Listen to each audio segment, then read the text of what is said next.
નમસ્કાર. યોગાહાર આહારનો યોગ એ વિષય અંતર્ગત આપણે ચર્ચા કરી રહ્યા હતા શરીરના લોહીની સફાઈનો પાર્ટ 2. ગયા પાર્ટમાં આપણે એ સમજ્યા કે શરીરના લોહીમાં કચરો કઈ રીતે આવે છે અને કેટલા પ્રકારનો હોય છે. તો આ કચરો કઈ રીતે પેદા થાય છે અને એને બહાર કાઢવાની વ્યવસ્થા ભગવાને શું આપી છે આપણે આ અગાઉના ટોપિકમાં સમજ્યા. હવે આ ટોપિકમાં એની સફાઈની ઇફેક્ટો શું થાય છે એને સમજવાનો પ્રયત્ન કરીએ. તો અગાઉના ટોપિકમાં આપણે જોયું કે પ્રવાહી સ્વરૂપનો કચરો બહાર કાઢવાના 2 રસ્તા ભગવાને આપ્યા છે. એક છે પેશાબ અને બીજો છે પરસેવો. હવે આ કિડની જે છે એ 24 કલાક કામ કરે છે. હવે શહેરમાં રહેતા લોકો મજૂરી કરી અને પરસેવો કેટલો પાડે? બહુ ઓછો. જે લોકો સુખી છે, નોકરી કરે છે, પૈસે ટકે સુખી છે, એ લોકો મહેનત કરતા નથી, પરસેવો પાડતા નથી. જે લોકો 3 વાર ખાય અને કાળી મજૂરી કરીને પરસેવો પાડે એના લોહીનો કચરો નીકળતો જાય છે. કિડની 24 કલાક કામ કરે પણ કિડની કામ તો કરતી જ જાય પણ એની એક મર્યાદાથી વધારાનો કચરો કાઢે નહીં. એટલે કિડનીઓ જે છે એ ભગવાને આલી એટલે કિડનીઓને કહીને જ મોકલી છે કે ભાઈ તારો મકાન માલિક ખાઈ ખાઈને ગમે એટલો કચરો ભેગો કરે, તારા તો તારા 2 હાથે થાય એટલો જ કચરો કાઢવાનો. એટલે આ કિડનીઓ ફિક્સ પગારવાળી છે. એ તમે વધારે ખાઈ ખાઈને કચરો ભેગો કરો, કિડની વધારાનો કચરો કાઢે નહીં. તો કિડની જે કચરો વધારાનો નથી કાઢતી એ કચરો કાઢવાનો બીજો રસ્તો પરસેવો રહ્યો. અને જે લોકો 3 વાર 5 વાર ખાઈને કાળી મજૂરી કરીને પરસેવો પાડે છે એમના લોહીનો કચરો નીકળતો જાય છે અને એ લોકો બીમાર પડતા નથી. હવે શહેરના લોકો મજૂરી કરતા નથી, પરસેવો પાડતા નથી. અત્યારે તો સગવડો એટલી વધી ગઈ છે, ગાડીમાં એસી, ઓફિસમાં એસી, ઘરમાં એસી, ક્યાંક નાની મોટી વસ્તુ દુકાને લેવા જવું હોય તો એક્ટિવાની કિક મારવાની કે બટન દબાવવાનું, ખાલી બટન દબાવવાનું. એટલે કિક મારવાની પણ મજૂરી કરવાની રહેતી નથી. તો શહેરના લોકો મજૂરી કરતા નથી, પરસેવો પાડતા નથી. જે કચરો શરીરમાં કિડની કાઢતો નથી એ વધારાનો કચરો પરસેવા રૂપે કાઢવો પડે.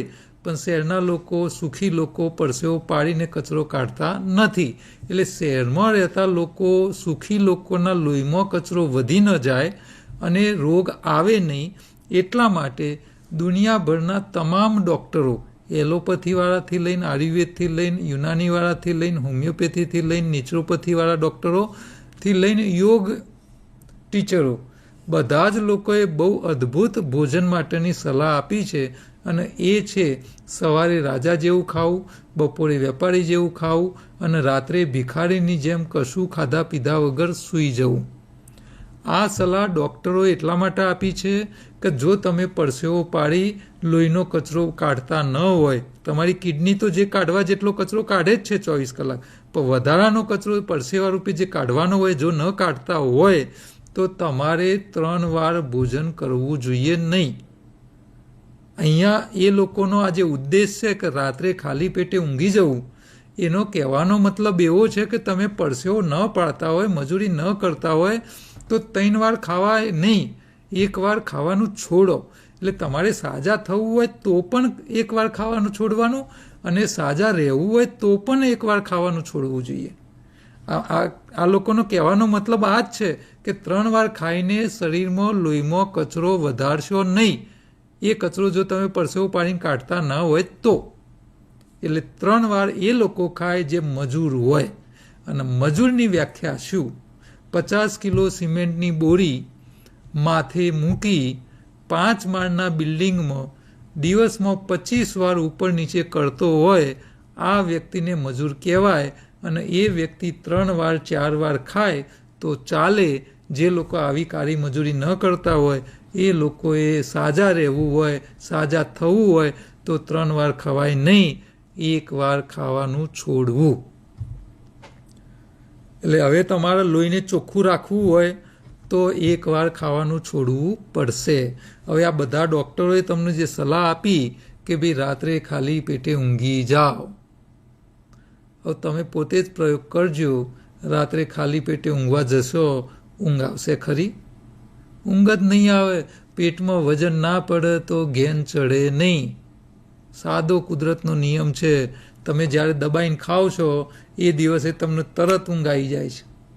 ઘેન ત્યારે જ ચડે છે. હવે રાત્રે ખાલી પેટે ઊંઘવા જાઓ તો ઊંઘ આવે નહીં. હવે ખબર નહીં આ લોકોએ તમને રાત્રે જ શું કા ખાલી પેટે ઊંઘવાનું કીધું. મને તો લોજિક સેટ થતું નથી. આમ તો આપણે ગુજરાતીમાં એક કહેવત છે, મારીને ભાગી જવું અને ખાઈને ઊંઘી જવું. હવે આ કહેવત અને ડૉક્ટરોની સલાહને ક્યાંય મેચ થતી નથી.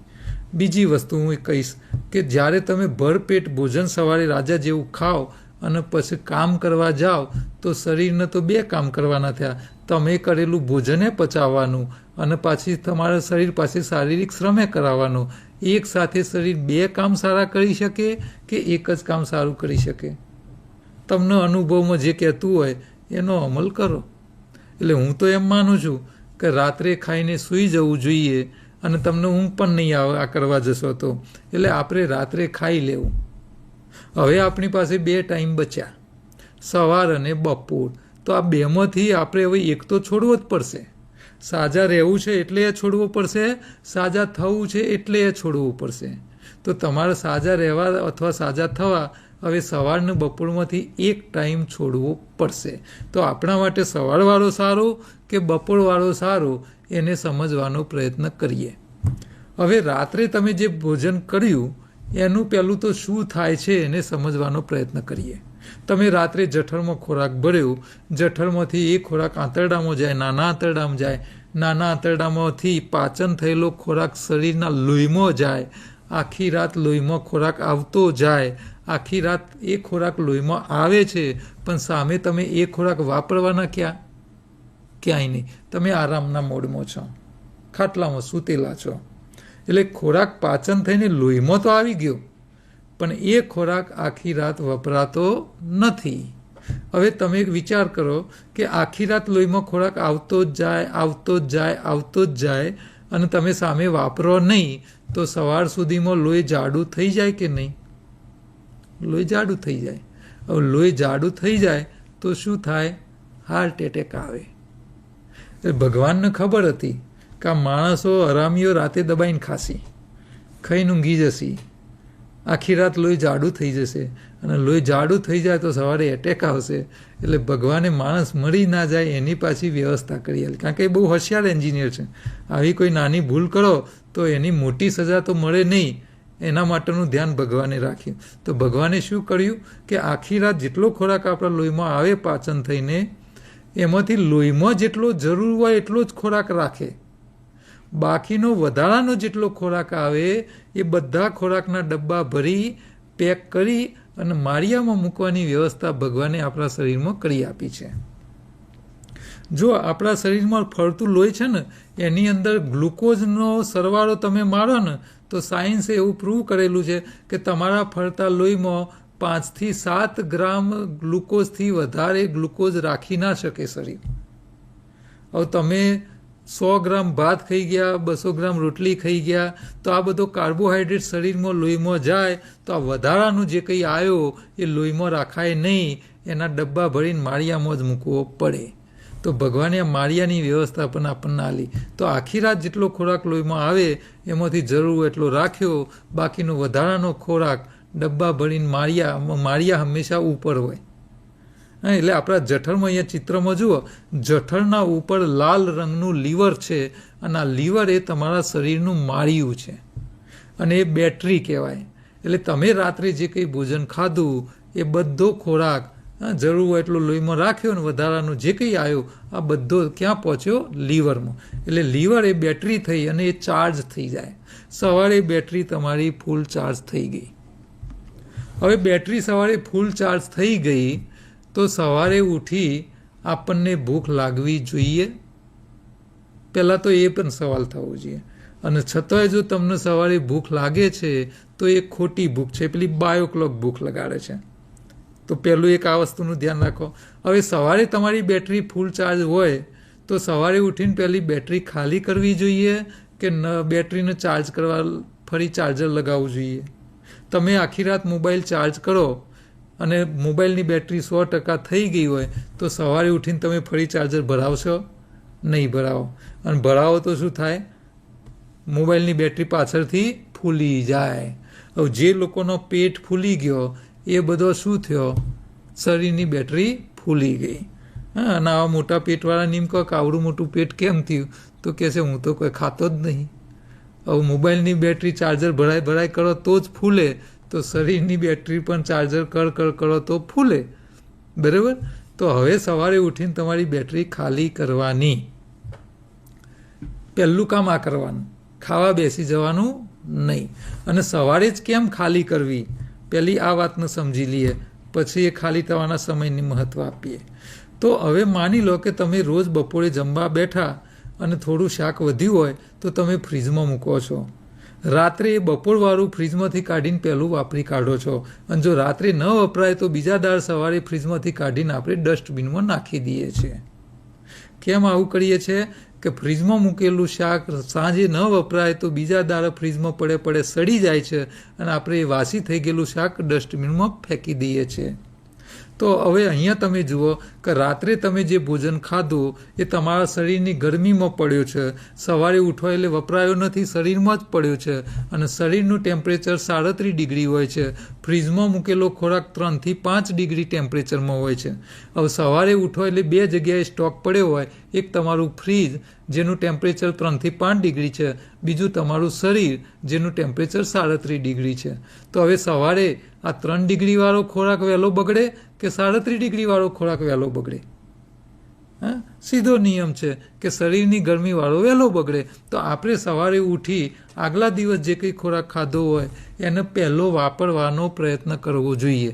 એટલે પેલો ખોરાક સડી જાય, તમને બીમારી પાડે એના પહેલાં એને વાપરી કાઢો. એટલે આપણે સવારે ઉઠી અને પહેલાં જૂનો આગલા દિવસવાળો ખોરાક ખાલી કરવાનું ધ્યાન રાખવાનું નહીં. એટલા માટે સવારે ઉઠીને ખાવાનું નહીં, પહેલાં જૂનો ખોરાક વાપરવાનો. જો તમે આ નિયમનું પાલન ચાલુ કરશો તો મને વિશ્વાસ છે કે તમે જીવનભર માંદા નહીં પડો. કારણ કે લોકો શું કરે છે કે આગલા દિવસવાળો ખોરાક શરીરમાં પડ્યો છે, એ સડી રહ્યો છે અને પાછો નવો ખોરાક પેટમાં ભરે, નવો ખોરાક આંતરડામાંથી લોહીમાં આવે અને પેલો લીવરમાં પડેલો ખોરાક જે વપરાયો નથી એ સડતો જાય અને બીમારીઓ લાવે છે. હવે સવારની બેટરી ખાલી થવાનો ટાઈમ બધાનો સરખો હશે કે અલગ અલગ? તમે મોબાઈલની બેટરી ફૂલ ચાર્જ થઈ ગયા પછી એમાં કેવું કામ કરો છો એ પ્રમાણે એની બેટરી ખાલી થાય. તમે વિડીયો જોવાના ચાલુ કરો તો ફટાફટ બેટરી વપરાઈ જશે. એ જ રીતે તમે સવારે તમારા લીવરની બેટરી ફૂલ ચાર્જ થઈ ગઈ છે આગલા દિવસ ખાધેલા ખોરાકના કારણે, તો સવારે ઉઠીને તમે 1.5-2 કલાક કસરત કરશો, દોડવા જશો, મજૂરી કરશો તો તમારી બેટરી 9-10 વાગે ખાલી થઈ જશે. એ ખાલી થાય પછી ખાવામાં કોઈ વાંધો નથી. કેમ કે જૂનો ખોરાક વપરાઈ જવો જોઈએ.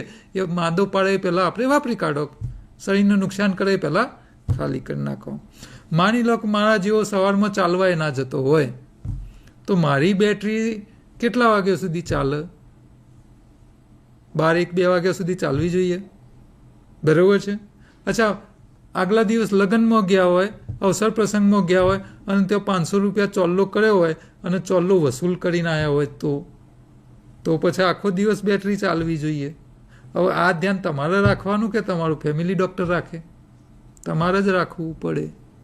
હા, ડૉક્ટરને ખબર ના હોય કે તમે 500 વસૂલ કરીને આવ્યા છો. તો સવારે ઉઠીને બેટરી કોની કેટલા વાગે ખાલી થાય છે એની તમારે પોતાએ ધ્યાન રાખવું પડશે.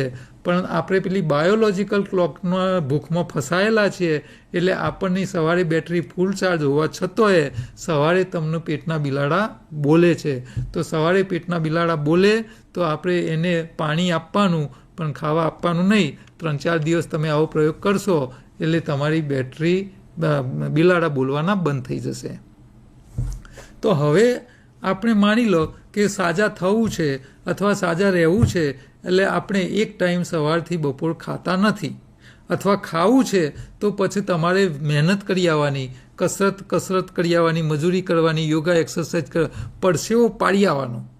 અને ઘરમાં નિયમ કરો, ઘરના બધા સભ્યોને જો તમારે સાજા રાખવા હોય તો બહેનોને હું ખાસ વિનંતી કરું છું કે દરેક બહેન ઘરના દરેક સભ્યને ફરજ પાડે કે સવારનો નાસ્તો કરવો હોય તો પહેલાં ઘરની બહાર જાઓ, દોડી આવો, મજૂરી કરી આવો, પરસેવો પાડી આવો, કસરત કરી આવો, અને એ કરીને આવશો પછી જ સવારનો નાસ્તો મળશે. અને ના કરી આવતા હોય તો ખાવા તો નહીં મળે, પણ 2 વેલન મળશે. આ તમારે કડક થવું પડશે. ઘરના બધા સભ્યોને સાજા રાખવા હોય તો થોડો પાવર રાખવો પડે. અને આપણે ક્યાં ખોટું કરવું છે? એમને સાજા રાખવા માટે તો આ કરાવીએ છીએ.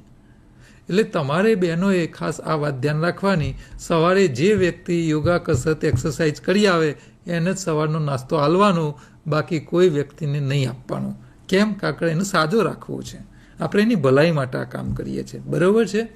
હવે માની લો કે કસરત કરતા નથી, ચાલવા જતા નથી, કાંઈ કરતા નથી, અને તમે એકવાર સવારથી બપોરનો ઉપવાસ કરો છો, તો આ ઉપવાસ કરવાથી ફાયદા કેટલા થાય એને આપણે સમજવાનો પ્રયત્ન કરીએ. જો અહીંયા સ્લાઇડમાં 4 પ્રકારના ફાયદા મેં બતાવ્યા છે. અને માણસનો સ્વભાવ છે કે જ્યાં ફાયદો દેખાય ના ને એ કામ કરવા તૈયાર થતો નથી. એટલે ગુજરાતીમાં એક કહેવત પડી છે, લાલો લાભ વગર લોટે નહીં. તો આપણે ફાયદા જોઈએ અને ફાયદા લોકોને બતાવવાના ચાલુ કરજો તો લોકો પણ એનો ઉપયોગ કરવાનો ચાલુ કરશે. એટલે તમે નોટ કરજો, શક્ય હોય તો નોટ પેન લખી દો. અને આ હું જે તમને એક સમયના જે ઉપવાસના ફાયદા બતાવું છું ને એ અદ્ભુત છે, અને એના રિઝલ્ટ જબરજસ્ત મળે છે. ફાયદા અદ્ભુત થાય છે. જો સૌથી પહેલો ફાયદો શું થશે કે શરીરની ગરમીમાં પડેલો આગલા દિવસવાળો સ્ટોક સવારથી બપોર તમે ન ખાઓ એટલે પહેલો એક આગલા દાડાવાળો સ્ટોક ખાલી થઈ જાય. એટલે શરીરની ગરમીમાં પડે સડી જાય અને રોગ આગળ વધતો હોય એ રોગ આગળ વધવાનો અટકી જાય, નવો રોગ આવે નહીં. પહેલા જ દિવસથી પહેલો જ ફાયદો. દુનિયાની કોઈ સારવાર પદ્ધતિ તમને પહેલા જ દિવસથી આવો ફાયદો આપતી નથી. એટલે એક ટાઈમ ઉપવાસ કરવાથી જે લોકો રોગી છે એમને તો ખાસ કે સવારથી બપોરનો એક ટાઈમ ઉપવાસ કરાવો એટલે એમને પહેલા જ દિવસથી એમની દવાઓમાં અને રોગમાં તરત કંટ્રોલ અને રિવર્સ થવાનો ચાલુ થઈ જશે. બીજો ફાયદો શું થશે કે બપોર સુધીમાં તમને જોરદાર સાચી કકડીને ભૂખ લાગશે.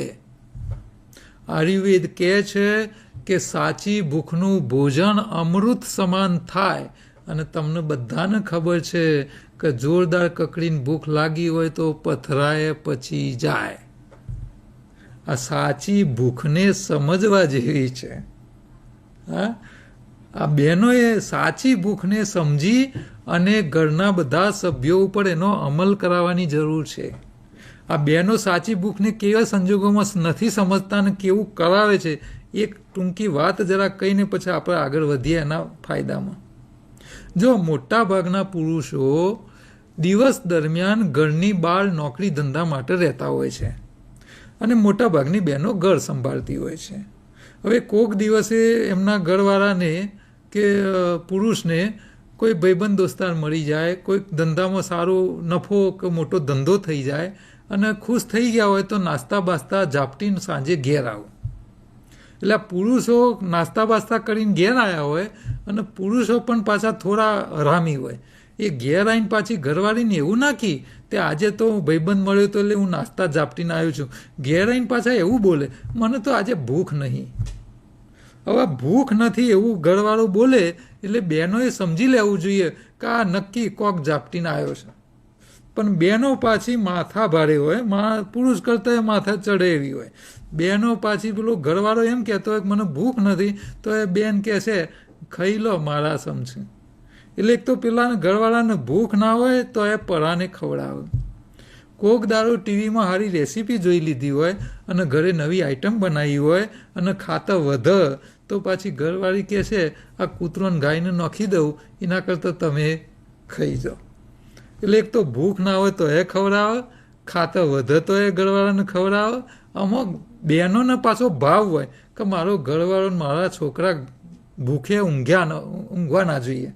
હા, એટલે એમનો ભાવ હોય કે હું મારા ઘરવાળાને ખવડાવું અને એને ભૂખે ના રાખું. એ ભાવથી ખવડાવતી હોય છે. મૂળ કારણ ભાવ છે, પણ એ ભાવના કારણે સમાજમાં જે હાલત થઈ છે એ તમે સર્વે કરજો. મેં તો સર્વે કરી ચૂક્યો છું અને મેં સર્વેમાં એવું તારણ કાઢ્યું કે બધા ડોહા પતી ગયા, ડોશીઓ જ જીવ. આ ડોશીઓ મંદિરમાં ભેગી થઈને ભજન કરતી હોય, ડોશીને ખબર જ ના હોય મેં મારા ડોહાને મારી નાખ્યો. એટલે બહેનોએ આ વાત ખાસ ધ્યાન રાખવી કે ઘરવાળો જે દાડે એમ કહે સાંજે આવીને કે મને આજે ભૂખ નથી, તો પીરસેલી થાળી એ તમારે ખેંચી લેવાની અને એ થાળી ફ્રીજમાં મૂકવાની જ નહીં, એને ફેંકી જ દેવાની. અડધી રાતે ડોહાની દોણત બગડે અને ફ્રીજ ખોલીને ખાઈ જાય, એના કરતાં એક દાડો ભૂખ્યો રહે ઘરવાળો તો કોઈ મરી ના જાય. હા, ભૂખ્યો રહેશે ને તો લોબુ જીવશે અને તમારી સેવા કરશે. અને જો વહેલા મારી નાખશો તો આજકાલની છોકરાની વહુઓ તમારી સેવા કરવાની નહીં. હા, એટલે ડોહાનો લોબુ જીવાડો હોય તો ડોહા એમ કે આજે મને ભૂખ નહીં, તો તરત પીસેલી થાળી ખેંચી લઈને ફેંકી દેવાની. બરાબર? આ તો મજાક કરું છું, બરાબર છે, પણ આ બહુ ગંભીર વિષય છે, એટલે તમે એને ગંભીરતાથી લેજો. હવે 2 ફાયદાની તો વાત થઈ ગઈ, એક ટાઈમ ઉપવાસ કરવાનો. ત્રીજો ફાયદો થાય એ છે કિડની. તમારી કિડની સવારથી બપોર, તમે સવારથી ભોજન કર્યું ના હોય એટલે આંતરડામાંથી લોહીમાં નવો કચરો આવે નહીં. 2 ફાયદા આપણે જોયા. ત્રીજો ફાયદો એ થાય કે તમે સવારથી ખાધું ના હોય એટલે આંતરડામાંથી લોહીમાં નવો ખોરાક કે કચરો આવ્યો ના હોય અને તમારી કિડનીઓ સવારથી બપોર ભલે ભોજન ન કર્યું હોય તો એ કંઈ બેસી તો રહે નહીં. એનું કામ છે લોહીને સાફ કરતું રહેવાનું 24 કલાક. એટલે સવારથી બપોર સુધીમાં લોહીમાં નવો કચરો આવે નહીં અને તમારી કિડનીઓ સવારથી બપોર સુધીમાં જૂના લોહીના કચરાને કાઢી નાખે. એટલે બપોર સુધીમાં તમારું લોહી સાફ થઈ જાય. અને અમે કહીએ છીએ કે જેનું લોહી સાફ એના બધા રોગ માફ. એટલે તમારે રોગમાંથી બહાર નીકળવું હોય, રોગ આવતો અટકાવવો હોય તો રોજ તમારું લોહી ચોખ્ખું કરી લેવું પડે. અને ચોખ્ખું કરવાનો એકદમ આસાન રસ્તો, એકમાત્ર રસ્તો એ કે સવારથી બપોરે સુધીનો ઉપવાસ કરો. આ રોજ એક ટાઈમનો ઉપવાસ આજના જમાનામાં, અત્યારે આજકાલ તમે જુઓ ઇન્ટરમીડિયેટ ફાસ્ટિંગનો જમાનો છે. અને આ ઇન્ટરમીડિયેટ ફાસ્ટિંગ તમને ફાયદા આ રીતે કરે છે કે તમે ખાવ નહીં, આગલા દિવસવાળો ખોરાક વપરાઈ જાય, લોહીનો કચરો કિડની કાઢી નાખે, લોહી ચોખ્ખું થઈ જાય, એટલે રોગ આગળ વધતા અટકી જાય, રિવર્સ થવાના ચાલુ થઈ જાય. તો આ ફાયદો થયો તમારો ત્રીજો.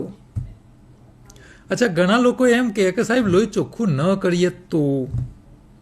હવે લોહી ચોખ્ખું ન કરો તો એના નુકસાન શું થાય? માની લો તમે જે સોસાયટીમાં રહો છો ત્યાં સફાઈ કરાવવાનું બંધ કરાવી નાખો.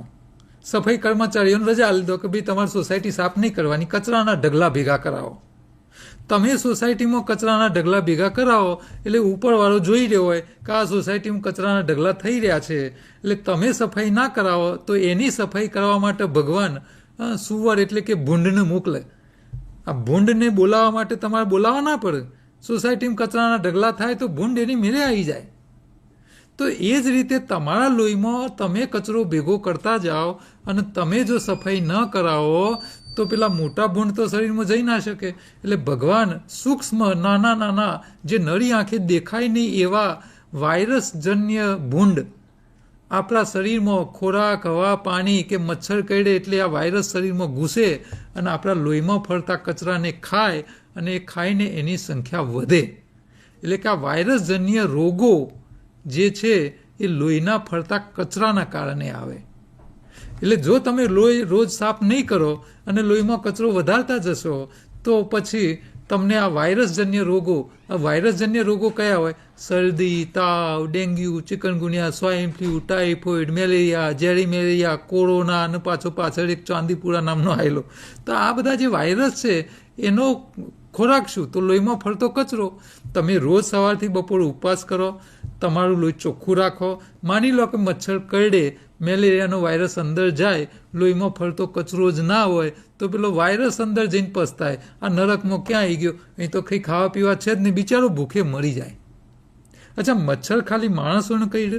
ના, દુનિયાભરના બધા પ્રાણીઓને મચ્છર કરડે છે, કોઈને તાવ આવતો નથી. કેમ કે એ લોકો રોજ પોતાનું લોહી ચોખ્ખું કરે છે, એટલે એમને સાચી ભૂખ ન લાગે ત્યાં સુધી ખાતા નથી અને ટાઈમ જોઈને ખાતા નથી.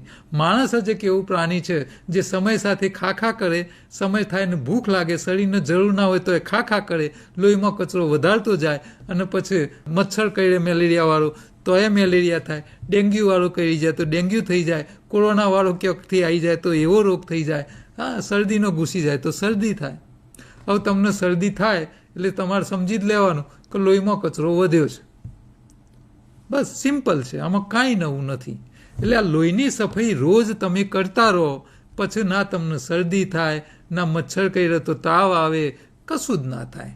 એટલે આવા નાના નાના જીવાણુ વાયરસ જે આપણને નરી આંખે દેખાતા નથી એ આપણને મારી નાખે એવી સ્થિતિ પેદા જ ના થાય. એટલે એક ટાઈમનો ઉપવાસ કરવાથી તમારા વાયરસજન્ય બીમારીઓથી તમે બચી જાઓ છો. તો આ ઉપવાસ હવે એક જ ટાઈમનો ઉપવાસ. આપના શાસ્ત્રોમાં તો આમ તો આખા દિવસના ઉપવાસ અઠવાડિયે 15 દિવસે અને સિઝનલ બતાવેલા છે નવરાત્રિઓ સ્વરૂપે. 4 નવરાત્રિ હોય, 2 મુખ્ય નવરાત્રિઓ અને 2 ગુપ્ત નવરાત્રિઓ. હા, તો આ વ્યવસ્થા ઉપવાસ કરીને શરીરને સાફ કરવા માટે હતી. પણ હવે આ જમાનો બદલાયો છે, તો હવે આખા દિવસના ઉપવાસ કરવા આપણા માટે અઘરા છે. તો આપણે એક ટાઈમનો ઉપવાસ તો રોજ કરી શકીએ ને. તો હવે ઉપવાસની મહત્વની વાતો, આપણે કેટલા પ્રકારના ઉપવાસ હોય, ઉપવાસ કઈ રીતે કરવા, કોને કેવો કરવો, કોને કેવા ઉપવાસ ન કરવા, આ બધી વાતો આપણે આવતા ટોપિકમાં ઉપવાસના મહત્વની અંદર સમજીશું. પણ તમને એક વસ્તુની ખબર પડી ગઈ, સાજા રહેવું હોય, રાત્રે ખાલી પેટે ઊંઘવું નહીં, એના કરતાં રાત્રે દબાઈને ખાઈને ઊંઘી જવું, સવારે ઉઠીને બપોર સુધીનો ઉપવાસ રાખવો. એનાથી તમારું લોહી ચોખ્ખું થઈ જશે, ખાધેલો ખોરાક વપરાઈ જશે, બપોરે કકડીને ભૂખ લાગી જશે અને લોહીની સફાઈ થઈ જશે. અને આટલા ફાયદા થાય તો રોજ આ ઉપવાસ કરાય. તો આટલા ફાયદા તમે તમારા ઘરના સભ્યો, અડોસ પડોશમાં બીજી બહેનો અને જે લોકો જ્યાં બી મળે એમને આ વાતો કહી, અને જે લોકો મહેનત મજૂરી નથી કરતા, બીમાર છે, એ લોકોને 3 વાર ખાતા અટકાવો. જે વ્યક્તિઓ આ પાલન કરશે એ લોકોના ઘરમાં બીમારીઓ આવતી અટકશે. અને ભગવાન કહે છે કે તમારે ફળ જોઈતું હોય તો કર્મ કરવું પડશે, અને કર્મ કરવાની સત્તા ભગવાને ખુદને આપી છે. ભગવાન તમને કર્મ કરતાં કદાપી અટકાવતા નથી, પણ ભગવાન કહે છે કે તમે જે કંઈ કર્મ કરશો તો એનું ફળ તો હું ચોક્કસ આપીશ. એટલે તમારે શરીરને નિરોગી રાખવું હોય તો એક સમયના ઉપવાસનું કર્મ પણ રોજ કરવાનું ચાલુ કરો. અમારો તો છેલ્લા 15 વર્ષનો અનુભવ છે કે અમે એક ટાઈમ સવારથી બપોર ખાતા નથી. અમારે ચાલવા પણ જવું પડતું નથી, કોઈ કસરત કરવી પડતી નથી, અને છતાંય હજારો લાખો લોકો અમારા લેક્ચરો સાંભળી એક ટાઈમ ઉપવાસ કરીને નિરોગી રહ્યા છે અને રહી રહ્યા છે. તો તમે પણ શા માટે આ લાભ ના લઈ શકો? આ લાભ લેવાનો પ્રયત્ન કરજો.